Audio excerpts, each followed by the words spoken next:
But we still have Dr. Kemdu Chino Opara from the Young Progressives Party governorship candidate from Imo State, but also being joined in this conversation too by Olayinka Braimoh, who ran for governor in the Kogi state on the platform of the Action Alliance. It's good to have you as well on the morning show. Now, earlier I'd already asked what his thoughts were, but I would like to know what your thoughts are on the former President Goodluck Jonathan expressing concern about the off-season elections, advocating for a shift to a system aligned with global best practices.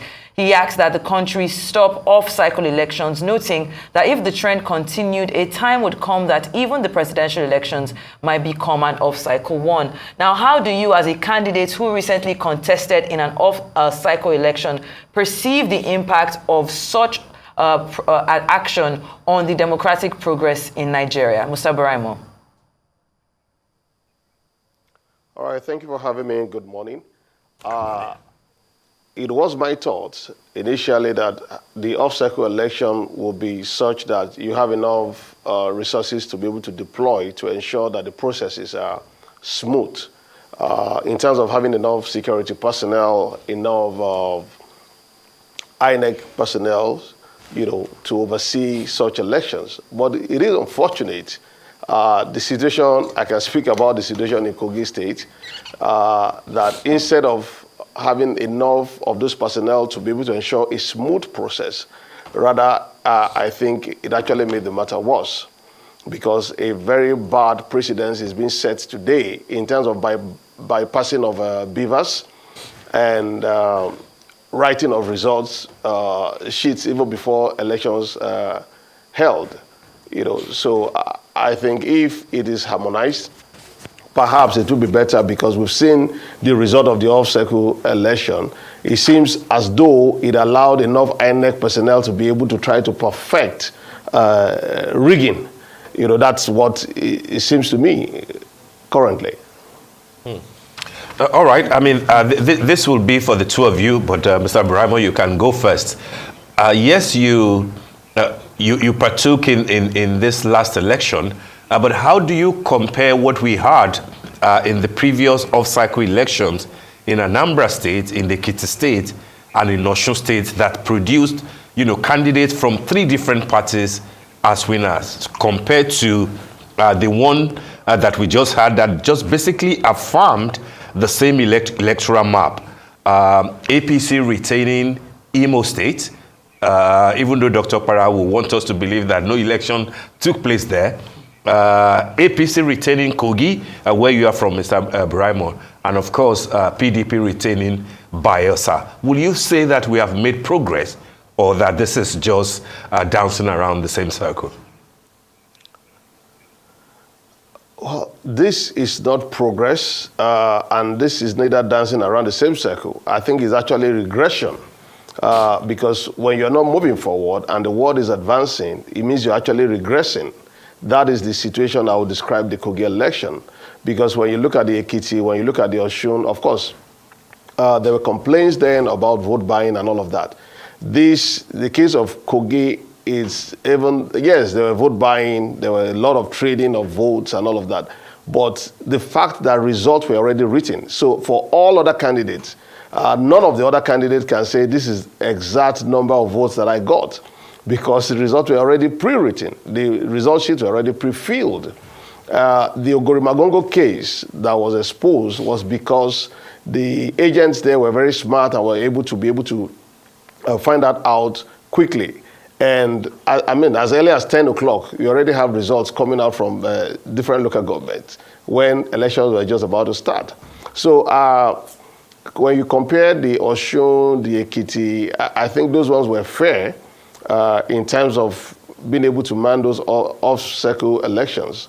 But the case of Kogi, I think it's another template being introduced to our elections, our electoral process today. And I think it's the same template that was used in the Imo, where you have about 90%, 98% of registered voters being claimed to have been accredited. And through beavers, but they were not accredited through beavers. They were actually manually accredited, because they were just written results. So I think it's a bad precedent being set today. And if this is allowed to stay, even though INEC has gone ahead to issue certificate of returns, despite our petitions and petitions of several other political parties, they claim they can't see anything wrong with this. And if this is allowed to stay, it means this template will now become the standard template for all other incumbent governors, because, of course, they will always be the highest bidder to offer bribes and monies to be able to manipulate the process. You speak about, the forms already being filled. I would like to know what proof you have of this. And while you answer that, the Independent National Electoral Commission, INEC, seems to have regressed in its logistical capabilities since the general elections earlier this year. Now, the reports getting back to us are that the elections were affected again by the late arrival of INEC officials to polling units across the states. Trained observers on the field say that a substantial percentage of polling units began well after the designated 8:30 a.m. commencement time. This delay, of course, affected 65% of observed polling units in Bayelsa, 80% in Imo, and 40% in Kogi. I would like to know what your experience was in regards to how INEC conducted themselves during these elections. I can come back to you, Mr. Braimoh, after this. All right. Okay. First of all, in terms of evidences that I have, we all saw the videos from Ogori Magongo, which INEC went ahead to suspend elections in about 9 out of the 10 wards because we found out that the agents there found out that when they were inspecting the materials, they saw that the result sheets were already pre-filled while the election was even yet to commence. And when you look at other locations, especially in the central, where you have results, we have videos where people voted for us, okay? Thumb printing, putting it in the ballot, and all of those videos. And at the end of the day, the results from those units were written 0. So all they did was 0, 1, 0, 1, 0, 1, 5. You can imagine the whole local government, they said they allocated 2 votes to me, and in some local government, they allocated 5 votes. And it's laughable because in our structure alone, and our multi-level structures that we have, these are local government, we have over 1,000 people in our campaign structures, So, and from the result as well, where you have 90%, 98%, at Davie local government, for instance, it is said they wrote that they accredited 90% of the registered voters. The highest we have ever experienced in Kogi prior to now is about 35%. This last 2023 election, 28% in Lokoja local government, which was about the highest in terms of voters turnout compared to the registered voters. So you have that average of 32%, 35%. And areas where the APC seems to have been more popular, which is the central, and they were having records of 98% in Okene local government, 90% in Adavi local government of registered voters being accredited. This is unprecedented. It means that 90% of those that registered actually came out to vote. It has never happened before. So apart from that, let's even assume that 90% came out to vote. These results that were written for every other party, the allocations of vote for other parties were such that if had parties that their candidates did not campaign at all, they gave them more votes than we that were actually contesting. I would like to bring Dr. Kemdu back into this conversation. We've just listened to Mr. Braimoh speaking about his experience in Kogi State. Was that the same thing that happened in Bayelsa as well? In Imo. Sorry, in Imo State as well. Sorry, I apologize. I think our own situation was even worse. We had a desperation at its best, win at all cost. There are so many local governments that never even experienced this voting, especially in the Olu section of it. Sections of Okigwe, that nothing ever happened in that area. Yet, they produced results. Few days to this election, we had intel on the hotels. Precisely, I could talk about my area, Mbitoli.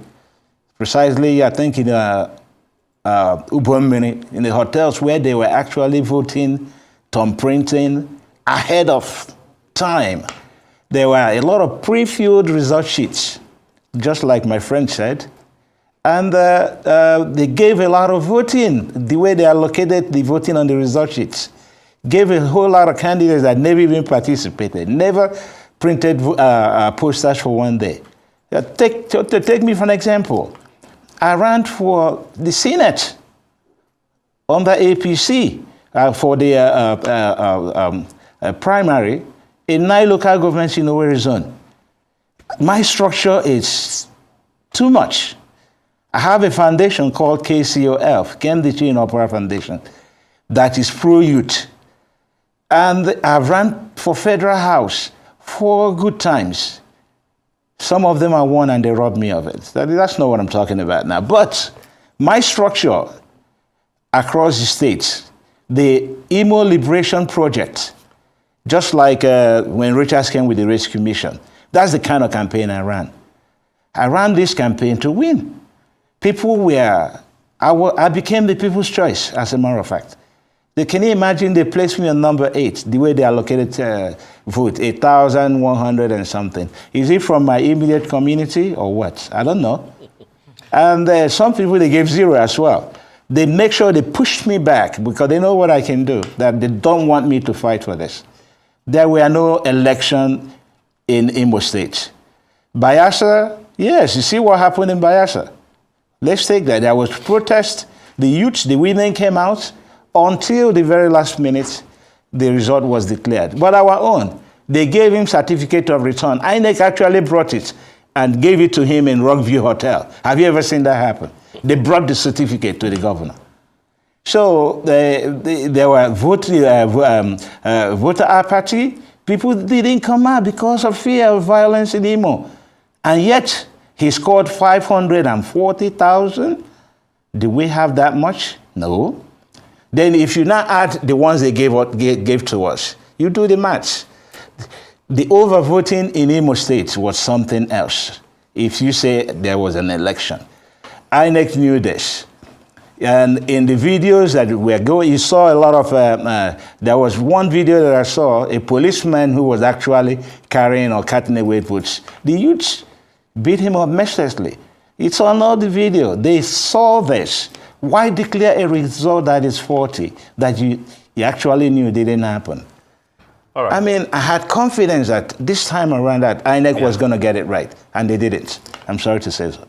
Okay, Dr. Opara, just to stay with you very quickly as we begin to wind down. An important aspect of what is, or what I believe that you like is the role of the youth and women in all this.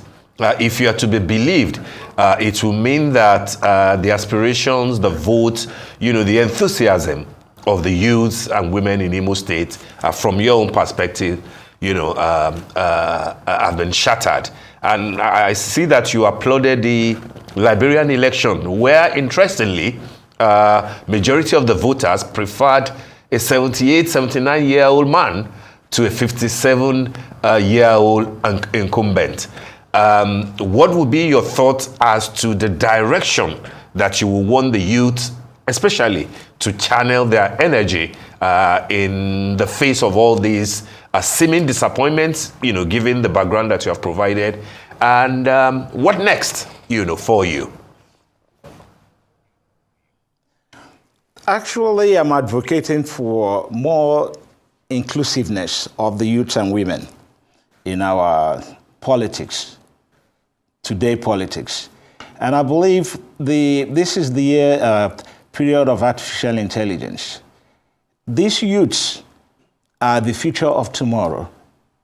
If we allow them to exercise their rights, I mean, there is fear. A lot of them don't even want to contest now, haven't seen what is happening.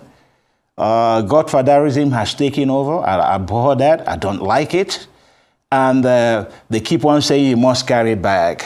Carrying back, the youths have come from 30 years to 40 years to 50 years, 60 years, and you're still calling them youths. Some of them are grandparents. And I ask the question, when will it ever be their time to rule this nation? Just months ago, Ecuador elected a 35-year-old president of that nation. We should emulate things like that.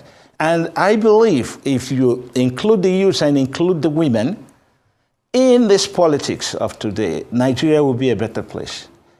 And I sincerely believe that because they have the brain and they have the plan for the future.